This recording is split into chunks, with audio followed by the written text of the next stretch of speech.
Good evening बच्चों। Mission शिक्षा संवाद पढ़ाई से प्रतियोगिता तक जूनियर स्तर में आज विज्ञान प्रश्नोत्तरी 6 के अंतर्गत जवाहर नवोदय विद्यालय प्रवेश परीक्षा में पूछे गए कुछ प्रश्नों को लेकर आए हैं। पहला प्रश्न है, राष्ट्रीय उद्यान यानी कि नेशनल पार्क कहते हैं वन्य जीवों के सुरक्षित आवास की योजना। इनमें किसी भी मानवीय हस्तक्षेप की मनाही होती है।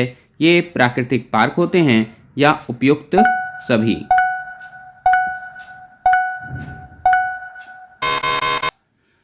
बच्चों, इसका आंसर है उपयुक्त सभी, यानी कि वन्य जीवों को सुरक्षित आवास भी उपलब्ध कराए जाते हैं। इनमें मानवीय हस्तक्षेप की मनाही होती है और ये प्राकृतिक पार्क होते हैं, इसीलिए इसका आंसर है डी।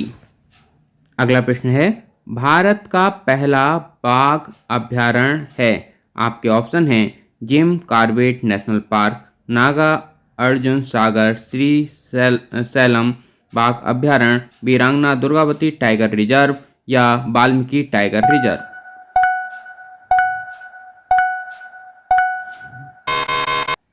बच्चों, आपका आंसर है जिम कॉर्बेट नेशनल पार्क। ये भारत का प्रथम बाघ अभयारण्य है। अगला प्रश्न है, पराली का अर्थ है धान का पुआर, गेहूं का पुआर, धान व गेहूं दोनों का पुआर या खेतों का कूड़ा करकट।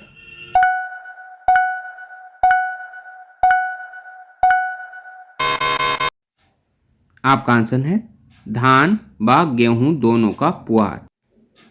अगला प्रश्न है, पराली जलाने से वायुमंडल में मुख्यतः किस गैस की मात्रा बढ़ जाती है। आपके ऑप्शन हैं कार्बन मोनोऑक्साइड, धुएं की, कार्बन डाइऑक्साइड की या फिर गैसों के मिश्रण की।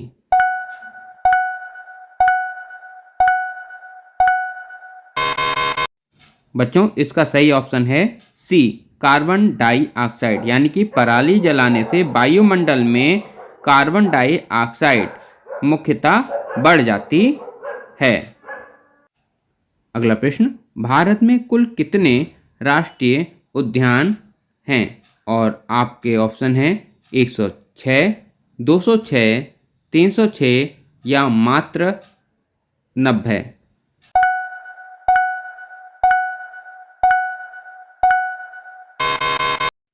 इसका सही आंसर है 106, यानी कि भारत में कुल 106 राष्ट्रीय उद्यान हैं, यानी कि नेशनल पार्क।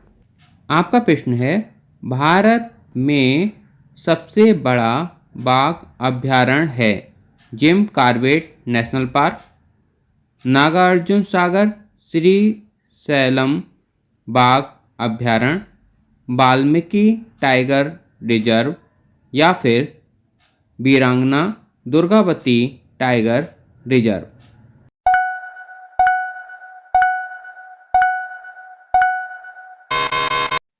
इसका सही आंसर है नागार्जुन सागर श्री सैलम बाघ अभयारण्य।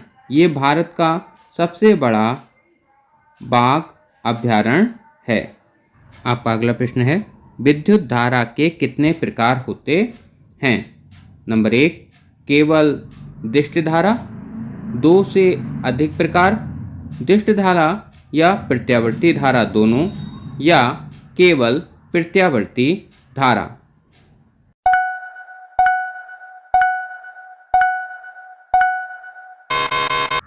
इसका सही आंसर है दृष्टि धारा तथा प्रत्यावर्ती धारा दोनों। ये दोनों विद्युत धारा के प्रकार होते हैं। अगला प्रश्न है, टार्च सेल में प्राप्त धारा कौन सी होती है। दृष्टि धारा, प्रत्यावर्ती धारा दोनों या उपयुक्त में से कोई भी नहीं।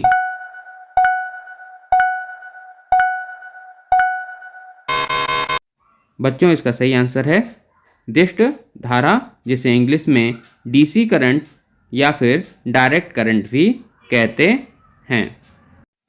बच्चों, अगला प्रश्न है, द्वितीयक सेल हैं जिनका प्रतिरोध कम होता है। जिनको दोबारा चार्ज किया जा सकता है। इसका प्रयोग हम इन्वर्टर में करते हैं या फिर उपयुक्त सभी गुण हों।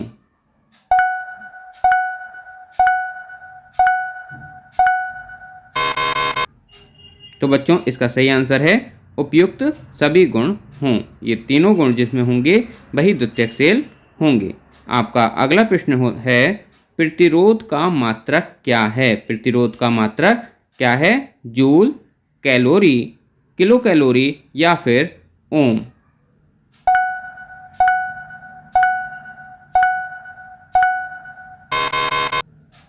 तो बच्चों इसका सही आंसर है ओम। प्रतिरोध का मात्रक ओम होता है। बच्चों आपका अगला प्रश्न है प्रकाश की किरण वायु से जल में प्रवेश करती है तो क्या होता है? आपके ऑप्शन हैं अविलंब की ओर मुड़ जाती है, अविलंब से दूर हट जाती है या फिर अपरिवर्तित रहती है या इनमें से कोई नहीं। तो बच्चों इसका सही आंसर है अविलंब की ओर मुड़ जाती है, क्योंकि वायु विरल माध्यम है और जल सघन माध्यम। अगला प्रश्न है एड्स बीमारी है। आपके ऑप्शन है ह्यूमन इम्यूनो वायरस, दूसरा है ह्यूमन इम्यूनो डिफेंसी वायरस, तीसरा ह्यूमन पैपिलोमा वायरस या फिर HIV जीवाणु। आपका आंसर है बी ह्यूमन इम्यूनो डिफेंसी वायरस। अगला प्रश्न है अंगूर का आकार उसके गुच्छे की लंबाई बढ़ाने में सहायक होता है। इनमें से कौन सा? ऑक्सीन, एथिलीन, साइटोकाइनिन या फिर जिब्रेलिन।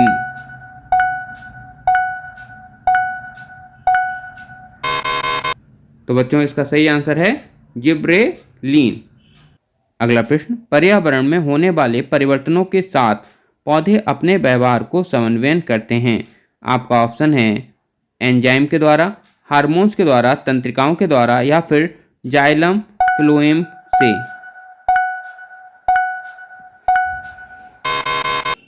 बच्चों इसका सही आंसर है हार्मोन्स के द्वारा। जो भी परिवर्तन होते हैं पौधे उससे अपने व्यवहार को समन्वय करते हैं। अगला प्रश्न है दिव्यांग से तात्पर्य क्या है? दिव्यांग से तात्पर्य क्या है? आपके ऑप्शन हैं एक कमी, एक अतिरिक्त शक्ति, किसी अंग का ना होना या फिर एक अतिरिक्त अंग का होना। इसका सही आंसर है एक अतिरिक्त शक्ति। दिव्यांग का अर्थ एक अतिरिक्त शक्ति होता है। अगला प्रश्न है व्यक्ति के लेखन कौशल पर असर डालने वाला विकार है। आपके ऑप्शन हैं डिस्ग्राफिया, डिसलेक्सिया, स्ट्रोफी या फिर डिस्ट्रॉफिया।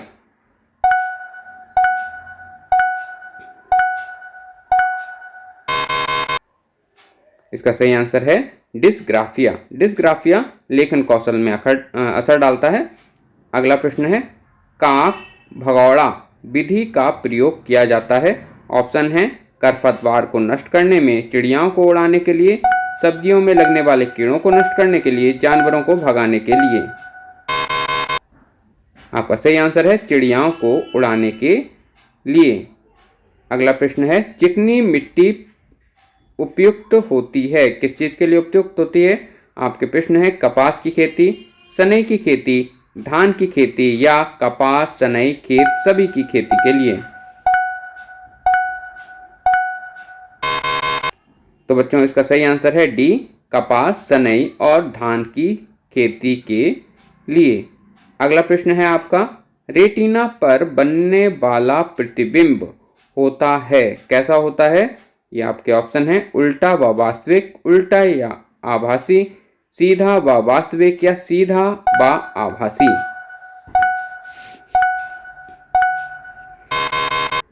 आपका सही आंसर है उल्टा व वास्तविक। रेटिना पे बनने वाला प्रतिबिंब होता है। अगला प्रश्न है प्रकाश के अपवर्तन के लिए आवश्यक होता है? दो माध्यम, केवल एक माध्यम, हवा और जल।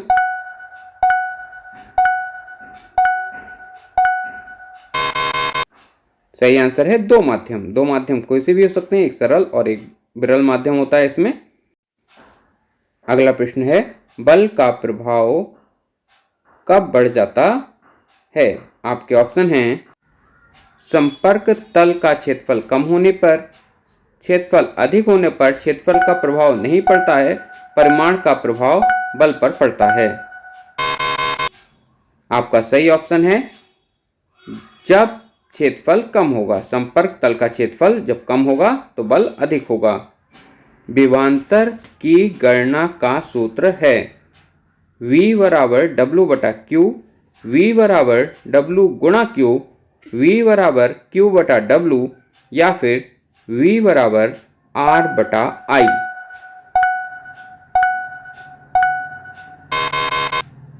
बच्चों इसका सही आंसर है V बराबर W बटा Q।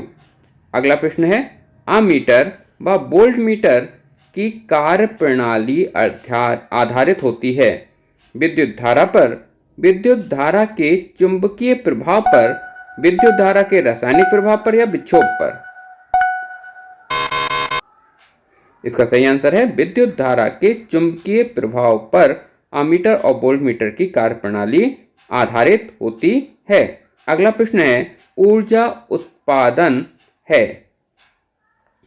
ऊर्जा पैदा करना, ऊर्जा की बचत, ऊर्जा दक्ष युक्तियों का प्रयोग करना, या फिर उपयुक्त सभी?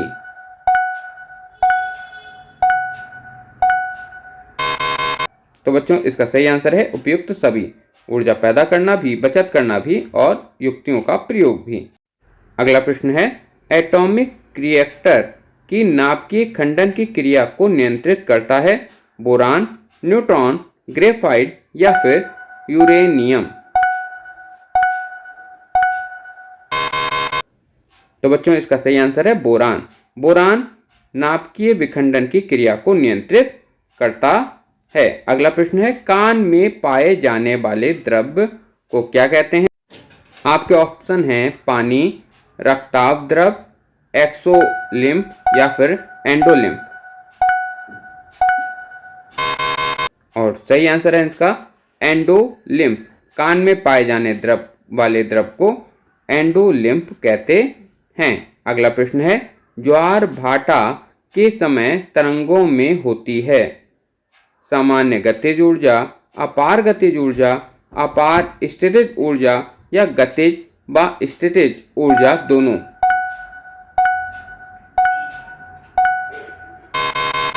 तो बच्चों इसका सही आंसर है अपार गतिज ऊर्जा। पवन ऊर्जा उत्पन्न होती है। आपके ऑप्शन हैं, हवा की उपस्थिति से, हवा के गतिशीलता से, हवा के स्थिर होने से, या उपयुक्त सभी परिस्थितियों में? बच्चों आपका सही आंसर है हवा के गतिशील होने से पवन ऊर्जा उत्पन्न होती है। अगला प्रश्न, मिट्टी के तेल का ज्वलन ताप पेट्रोल की तुलना में अधिक होता है, कम होता है, बराबर होता है, या फिर उपयुक्त में से कोई भी नहीं?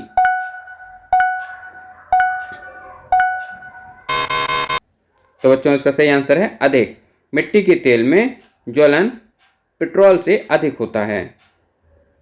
किसी पदार्थ के दहन के लिए आवश्यक है दहन पदार्थ के दहन ताप तक पहुंचने के लिए आवश्यक ऊष्मा, ऑक्सीजन, या उपयुक्त सभी? तो बच्चों उपयुक्त सभी चीजें दहन के लिए आवश्यक हैं। अगला प्रश्न है, रंगहीन गंधहीन गैस जो चूने के पानी को दूधिया बना देती है। आपके ऑप्शन हैं CO, CO2, CaOH2, या फिर O2। इसका सही आंसर है CO2 गैस के कारण चूने का पानी दूधिया हो जाता है। घर में प्रयुक्त होने वाली LPG गैस में गंध होती है। आपके ऑप्शन हैं आइसोब्रूटेन, प्रोपेन, एथिल मरकैप्टन या लिक्विड पेट्रोलियम गैस की।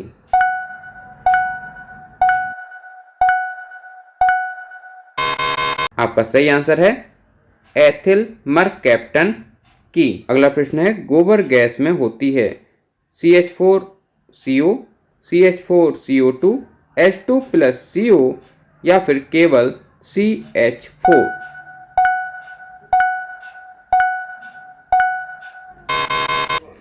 इसका सही आंसर है CH4 प्लस CO2 यानी कि मीथेन और कार्बन डाइऑक्साइड।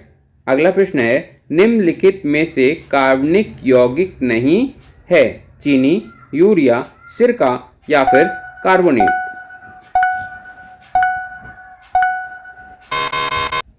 बच्चों इसका सही आंसर है कार्बोनेट। कार्बोनेट कार्बनिक यौगिक नहीं है। चीनी, यूरिया, सिरका ये कार्बनिक यौगिक हैं। कोयले की खदान में भयंकर विस्फोट का कारण होता है मार्स गैस, मीथेन, मीथेन व वायु का मिश्रण या फिर एसिटिलिक गैस।